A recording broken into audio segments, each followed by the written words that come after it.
เด้อมาเด้อมาเก็บผักกูดน้ำกันนะเนี่ย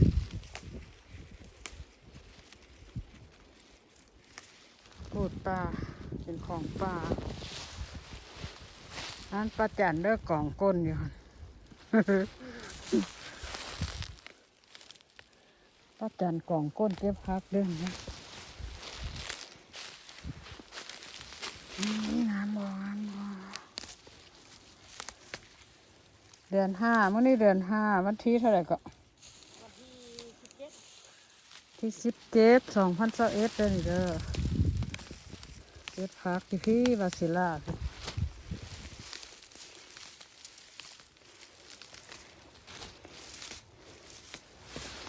ก็บผักกูดงามๆพุ่นน่ะ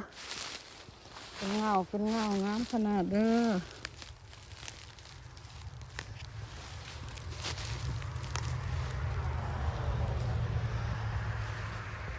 กูดอลาสก้าเด้อนี่เด้อ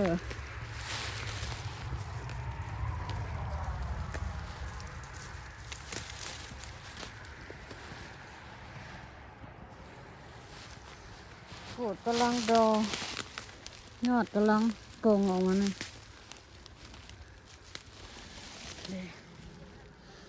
เป็น17/2021เดี๋ยวนี้สิฮอด8 โมงแรงแล้วยังเก็บผักอยู่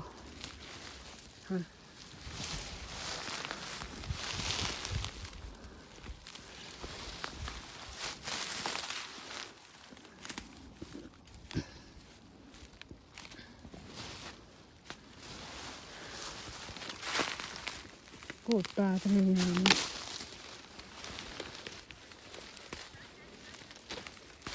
สะใจจริงๆแต่หางมีแต่ผักกูดผักบ้องเขาบ่มีหลายเนาะ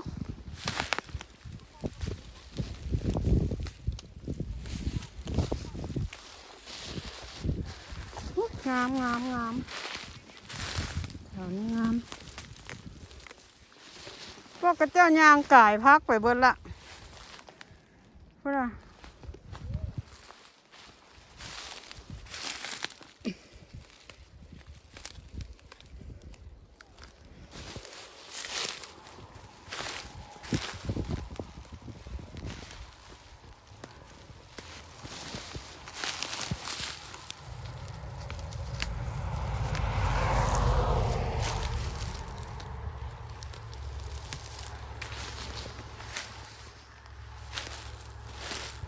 เก็บเอาขี้เก้าป้าจันนี่ก็ยังงามอยู่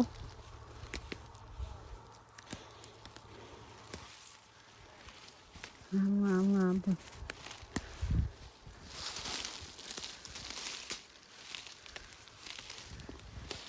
ไปป้ากันเลยให้ตัวมูดมาลอยเลย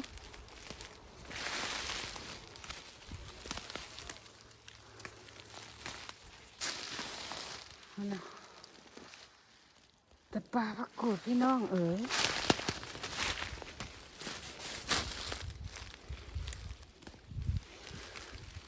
งามมื้อนี้บ่ได้ไปตึกป่ามื้อนี้มาเก็บผักป่ากินผักธรรมชาติปลอดสารพิษว่าซั่นเนี่ย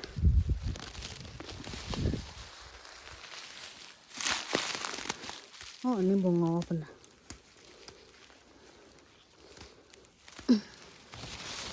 โอ้เก็บขี้เก้าเขา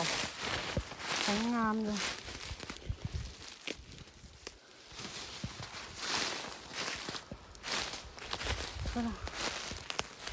นี่จะปลาพักกูดไม่จะปลาพักกูดหน่อยเนาะ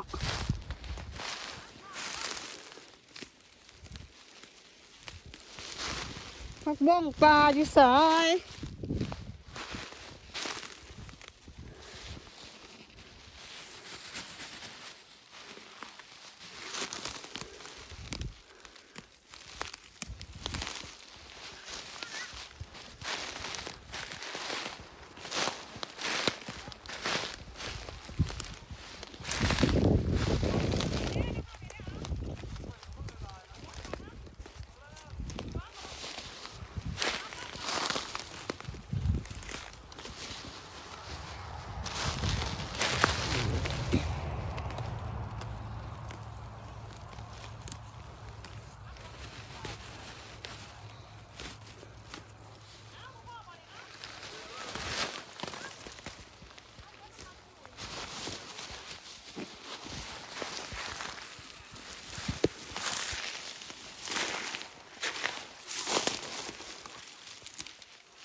อตายเขาฟังถ่ายวิดีโออยู่นี่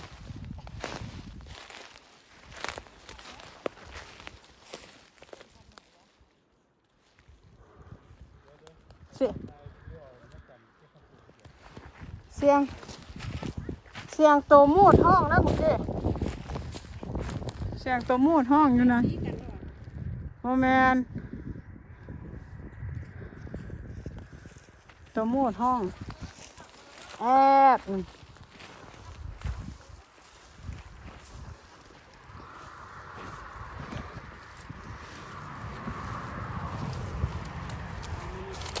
ปลาพักกูดพ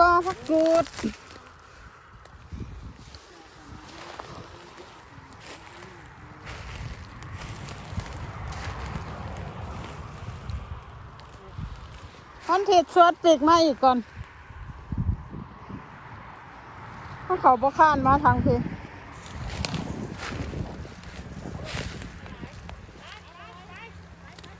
ไปสิได้เอามันเบิดก่อนติเอาผักกูดนี่ไว้พิซซ่าแซ่บได้บ่คือผักบ้งได้แซ่บได้ใส่ฟิเซอร์ผักกูดนี่บ่คือผักบ้งได้ผักบ้งหันบ่แซ่บแต่ผักกูดไว้ฟิเซอร์แซ่บได้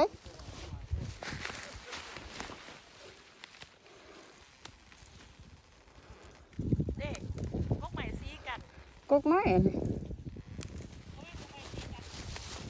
กกไม้ดังบางหนึ่งหันมูดห้องเก็บรถเก็บรถเหลือแล้วให้ป้าปิ๊กความนี่นะมันเก็บแถวเมืองแสดงข้ามาเนี่ยเจ้าของเราปลูกไว้แล้วเจ้าของทินเราปลูกไว้แล้วพักนี่นะโอ้พอเอาบักยาวๆพอเอาสั้นๆนึงสั้นๆยาวๆมันได้หมดนะ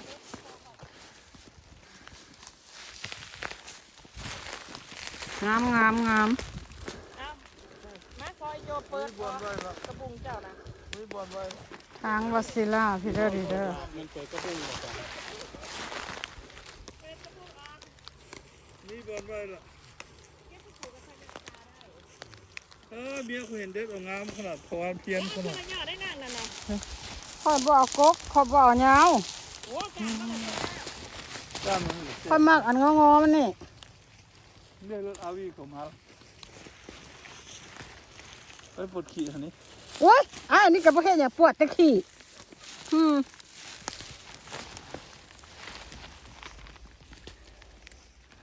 นี่คอยมากอันงอมันนี่อันไปตากแดดแซ่บๆได้นี่เดี๋ยวจะลองเห็ดต้องคอยกินตรงนี้เห็ดเลยย่ำปุดเท่านั้นเอ้าคนละมังอันนี้มันย่ำปุดแซ่บสมกันเลยพอได้เอายาวเลยไปพอละช่วยแล้วก็ปิดมาเด้อกันเด้อ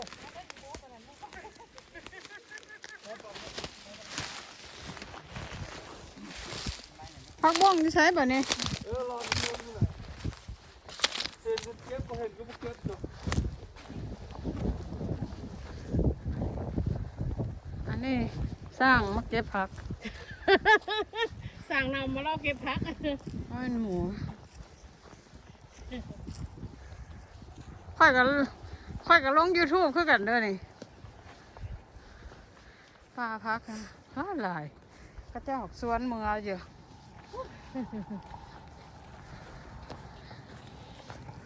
บาย